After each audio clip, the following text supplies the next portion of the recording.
오늘 아침 우리에게 주시는 하나님의 말씀, 드디어 룻기입니다. 룻기 1장 1절에서 5절 먼저 읽겠습니다. 페이지 401페이지인가요? 자, 같이 읽습니다. 사사들이 치려하던 때 그 땅에 흉년이 드니라. 유다 베들레헴의 한 사람이 그의 아내와 두 아들을 데리고 모압 지방에 가서 거류하였는데 그 사람의 이름은 엘리멜렉이요 그의 아내의 이름은 나오미요 그의 두 아들의 이름은 말론과 기련이니 유다 베들레헴 에브라 사람들이더라. 그들이 모압 지방에 들어가서 거기 살더니 나오미의 남편 엘리멜렉이 죽고 나오미와 그의 두 아들이 남았으며 그들은 모압 여자 중에서 그들의 아내를 맞이하였는데 하나의 이름은 오르바요 하나의 이름은 루시더라. 그들이 거기 거주한 지 10년쯤에 말론과 기련 두 사람이 다 죽고 그 여인은 두 아들과 남편의 뒤를 남았더라. 한 군데 더 봅니다. 미가서 5장 2절 페이지 구약 1294페이지 5장 2절 읽습니다. 베들레헴 에브라다야 너는 유다 족속 중에 작을지라도 이스라엘을 다스릴 자가 내게로 나올 것이라. 그의 근본은 상고의 영혼에 있느니라. 아멘. 자, 우리는 역사서 세 번째 들어왔어요. 오늘은 사순절 6일째 되는 날인데요. 사순절과 의미가 있다 생각이 됩니다.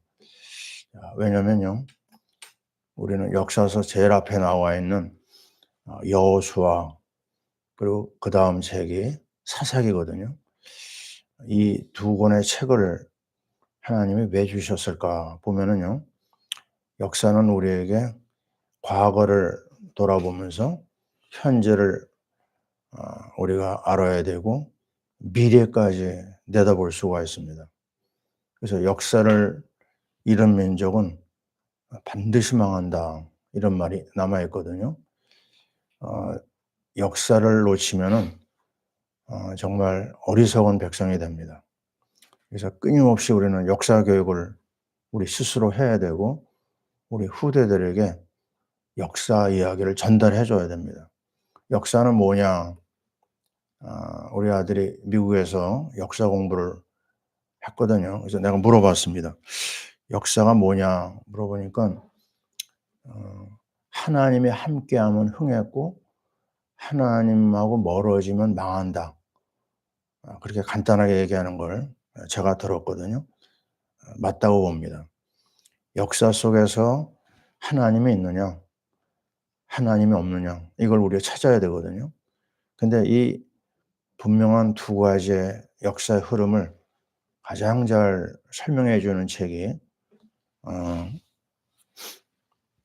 여호수아와 사사기입니다. 여호수아는 뭐죠? 모세 오경을 근거로 해가지고 하나님과 함께한 정복의 역사예요. 정복의 역사. 바로 뭘 얘기하는 거죠?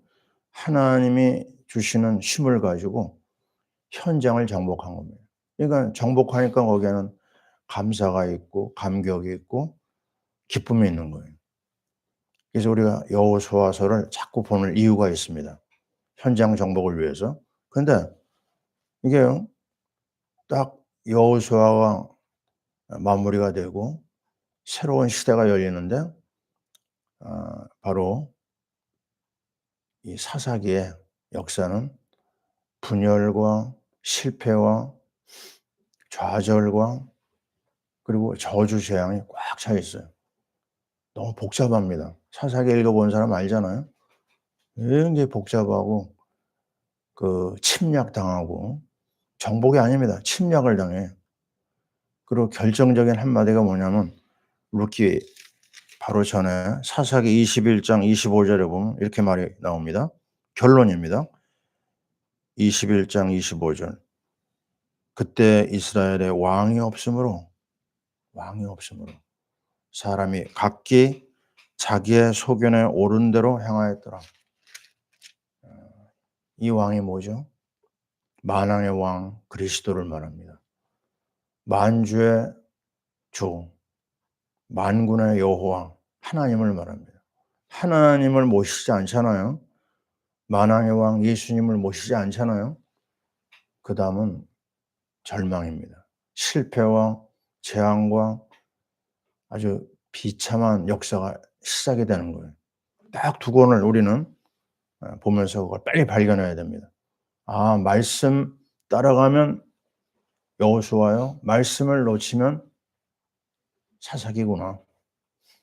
이 두 권의 책을 보면서 오늘 이 룻기로 돌아왔거든요. 그때 그 사사기의 연결 선상에 있어요. 룻기가요. 그래서 1 절에 보면 이러잖아요. 사사들이 치리하던 때에 그랬어요. 그 땅에 흉년이 들더라. 이 한마디로 사사 시대를 다 얘기할 수가 있어요. 그게 뭐냐? 그것이 바로 창세기 3 장, 창세기 6 장, 창세기 11 장이에요. 창세기 3 장이 뭐죠? 이 사단이라는 놈이 하와한테 뭐라고 얘기하죠? "하나님 같이 되어." 그랬어요. 처음엔 그렇게 얘기 안 합니다. 뭐라고 얘기하죠? 동산에 "모든 실과를 먹지 말라 하시더냐." 이렇게 얘기합니다. 와, 여기요. 그 말 속에 두 가지가 있어요, 문제가. 아니, 하나만 먹지 말라고 그랬죠. 그죠? 선악 안 깨는. 근데 이걸 모든 거로 바꿔요. 그리고 surely die. 너 정령 죽으리라고 그랬거든요. 뭐라고 말했죠? "죽을까 하노라." 이렇게 속입니다. 아주 기가 막히게 속여요. 100% 거짓말은 안 속죠. 그죠? 근데 1% 거짓말은 어때요? 다 넘어갑니다, 거기에. 다 있어요, 거기에. 뭐 먹는 것도 있고 먹지 말라는 것도 있고. 근데 사람들이 제대로 말씀을 모르면요 큰일 납니다. 우리가 왜 복음을 정확하게 알아야 되냐 그런 말 하죠. 정확하게 알아야 돼요. 다른 길이 없어요. 길은 딱 하나밖에 없습니다. 비슷한 길, 거기에 사람들이 사기당해요. 오직 그리스도입니다. 뭐라고 얘기하죠? "나는 길이요 진리요 생명이라고 그랬어요. 딱 분명합니다. 똑 부러지는 거예요. 이 놀라운 이 사실, 말씀 안에 답이 있다고 하는데 말씀 놓치니까요. 그다음부터는 완전 가지고 놉니다. 하나님이 "네가 하나님이다." 이렇게 들어갑니다. 그다음에 우리는 6 장에서 뭘 발견하죠? 사람들이요 완전히 육신이 돼 버려요. 완전히 물질에 그냥 빠져 버립니다. 세상 문화가 그렇게 흘러가잖아요. 그리고 11장 바벨탑은 뭐죠? 하나님 없이 우리끼리 올라가자. 예. 우리끼리끼리 하자. 바벨탑입니다. 자, 이 창세기 3 장과 창세기 6 장의 이 노아 시대, 그다음에 바벨탑, 이게 세상이에요. 이 세 가지가 세상을 꽉 붙잡고 있습니다. 어떻게 해야 되죠? 하나님 안에 있어야 돼요. 하나님을 떠나면 안 됩니다. 이 성경 말씀은요 굉장히 중요한 비유를 많이 얘기하는데 오늘 말씀 잘 보면 이스라엘 땅에 베들레헴 사람이라고 그랬어요. 베들레헴. 베들레헴이 뭐죠? 미가서 5장 2 절. 아까 읽었잖아요. 그 베들레헴은 상고의 태촌이라. 왜요? 거기서 가장 작은 마을이지만 거기서 이스라엘을 다스릴 자가 나와요. 세계를 통치할 자가 나온다고 그랬어요. 이게 예수님 탄생 700년 전에 예언된 말씀이에요. 굉장한 말씀이죠. 바로 그리스도를 말합니다. 베들레헴의 뜻을 얘기하면 떡집이라는 뜻이에요. 떡하면 그 뭐가 생각나죠? 예수님이 그랬어요. "나는 생명의 떡이다. 나를 먹어라. 너희가 나를 먹지 않으면 하나님 만날 수 없다." 바로 그리스도를 얘기합니다.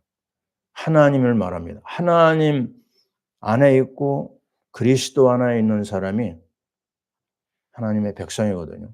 근데 이 하나님을 믿는 사람이 아니 문제가 왔는데요. 거기서 끝까지 버텨야 되거든요. 거기서 하나님의 인도를 받아야 되거든요. 죽어도 그 안에 있어야 되거든요. 근데 이 부부를 보세요. 엘레멜과 나오미, 말론과 기련. 이 네 가족이요. 일어난 그 기근과 흉년을 감당 못하고 모압 지방으로 내려갑니다. 모압이 뭐예요? 모압이 세상입니다. 세상 문화 속으로 들어간 거예요. 그 결과를 오늘 말씀은 뭐라고 얘기하죠? 자, 보세요. 처음에는 엘리멜렉이 죽습니다. 그리고 그 사이에 그걸 어떻게든지 모면하려고 모압 여자 둘을 며느리로 맞이하죠. 나오미가 이제 시어머니인데 이름이 뜻하는 바가 뭐냐면 그 환희, 기쁨 이런 뜻이에요. 나오미. 지금도 이스라엘 사람 이름에 나오미가 나오더라고요. 굉장히 좋은 이름이에요. 이름 좋으면 뭐합니까? 하나님을 떠나는데요. 하나님 말씀을 어기는데요. 이방 여자를 만나지 말라고 그랬잖아요. 그죠? 이방 여자를 만난 거예요. 결국 10년 만에 두 아들이 죽습니다. 예. 아버지도 죽어요. 두 아들도 죽어요. 여기서 우리가 분명한 교훈을 잡아야 됩니다. 이거 가볍게 여기면 안 됩니다. 하나님 떠나면 망합니다. 또 한번 해보죠. 하나님 떠나면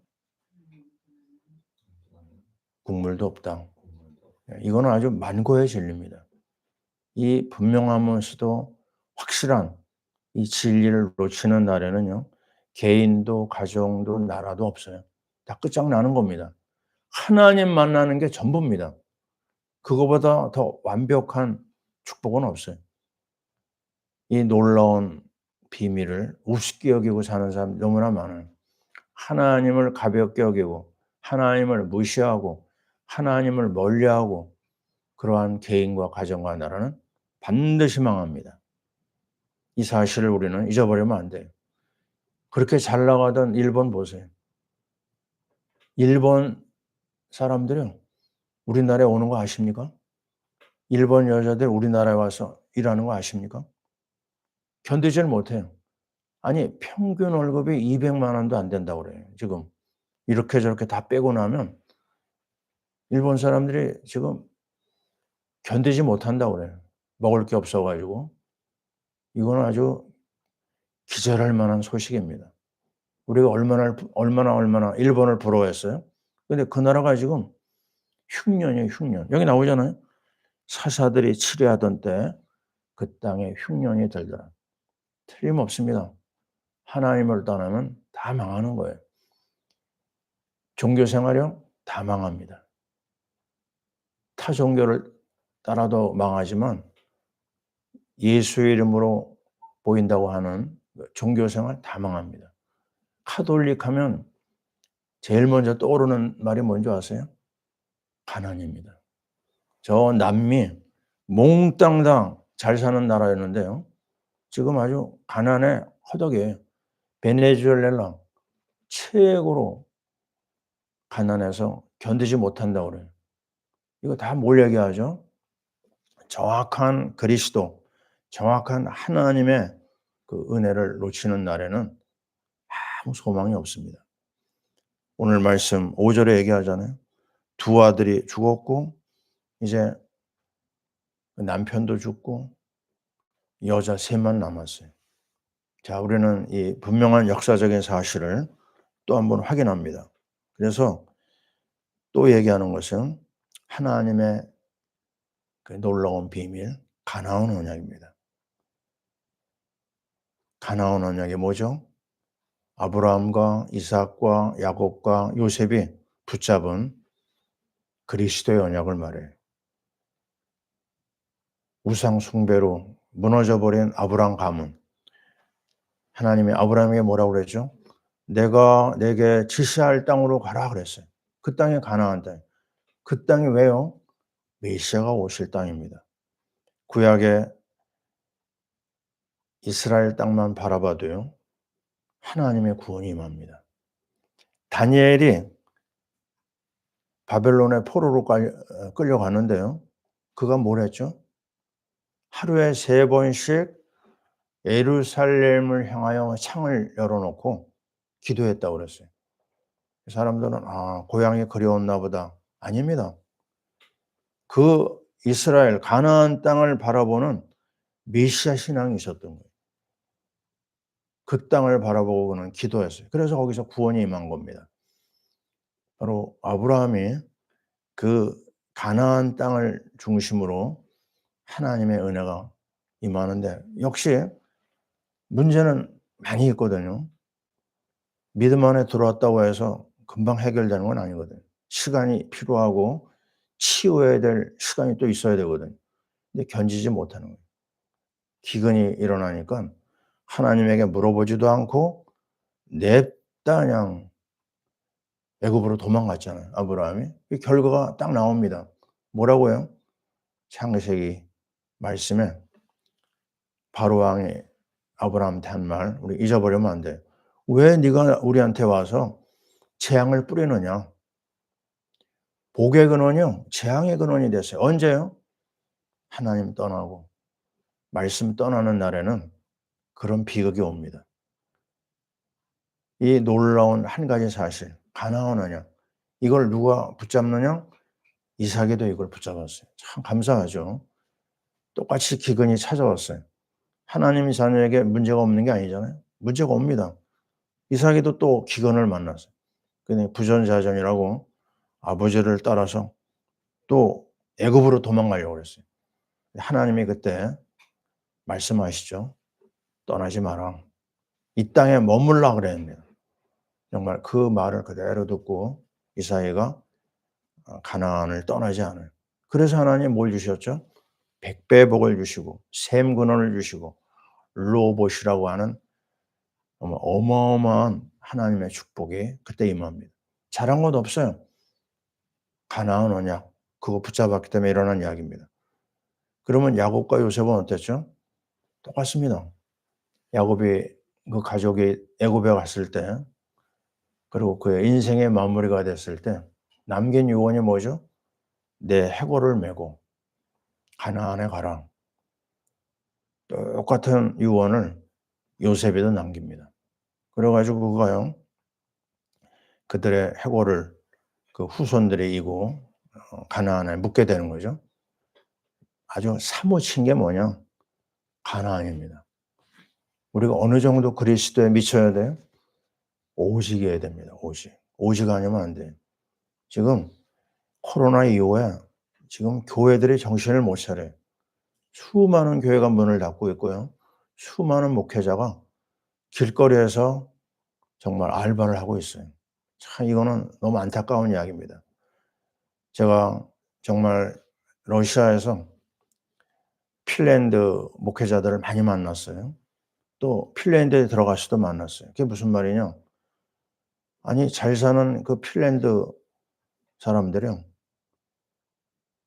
교회가 너무 어려운 거예요. 루터 교회 외에는 정부에서 지원을 안 해 줘요. 그럼 어떻게 해야 되느냐? 다, 다 알바를 합니다. 이중직을 하고 있어요. 핀란드 목회자들이. 처음에 이해가 안 됐어요. 아니 어떻게 잘 사는 나라 목사님들이 교도소 간수하는 사람도 봤고 뭐 자영업을 하는 사람도 있고 여러 사람을 만났어요. 이해가 되더라고요. 교회가 될 리가 있나요? 사람들이 안 오는데요.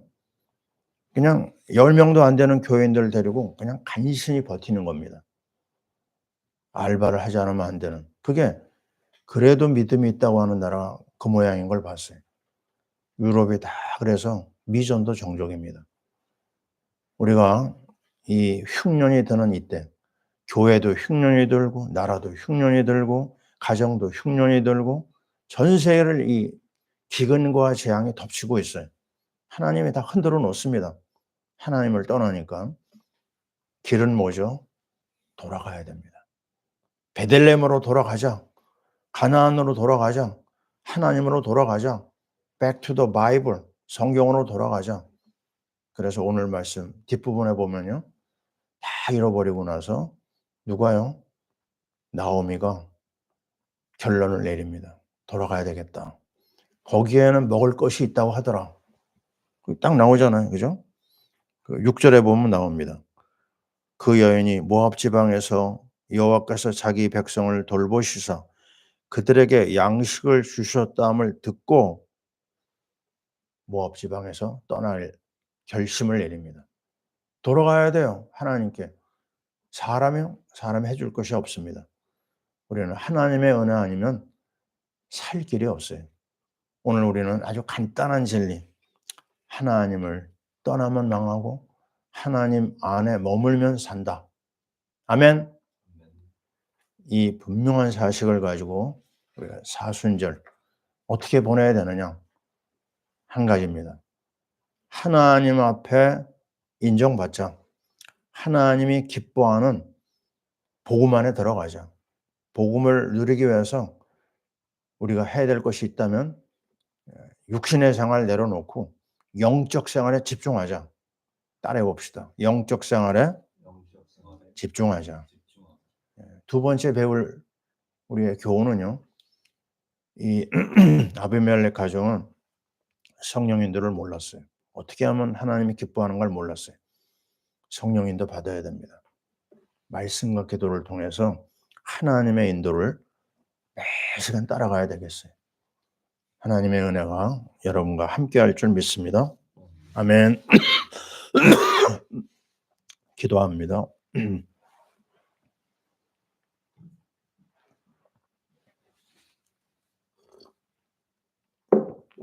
하나님 감사합니다. 오늘 엘리멜렉 가정이 정말 하나님을 떠나서 베들레헴을 떠나서 이방 모압 지방으로 이사 가고 나서 그 남편도 죽고 두 아들도 죽는 비참한 현장을 보았습니다. 하나님, 우리가 어떤 상황에 있어서도 하나님을 떠나는 그런 사람이 되지 않게 도와주옵소서. 우리나라가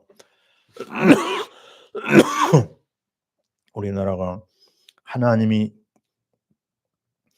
우리나라의 하나님이 되어 주시고 하나님이 우리나라의 모든 삶을 주장하고 축복하는 가장 복된 나라로 세우신 줄 믿습니다.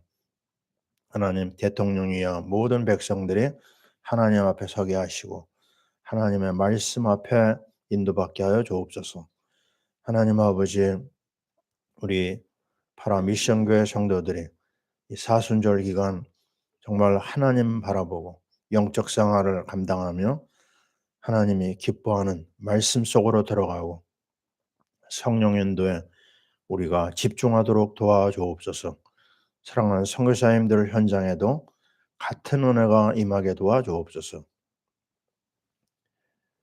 이제는 우리 주 예수 그리스도의 크신 은혜와 그리스도를 보내주신 하나님 아버지의 사랑하심과 말씀으로 인도받는 성령의 역사하심이 주의 모든 권속들 위해 지금부터 영원토록 함께 있을지어다. 아멘.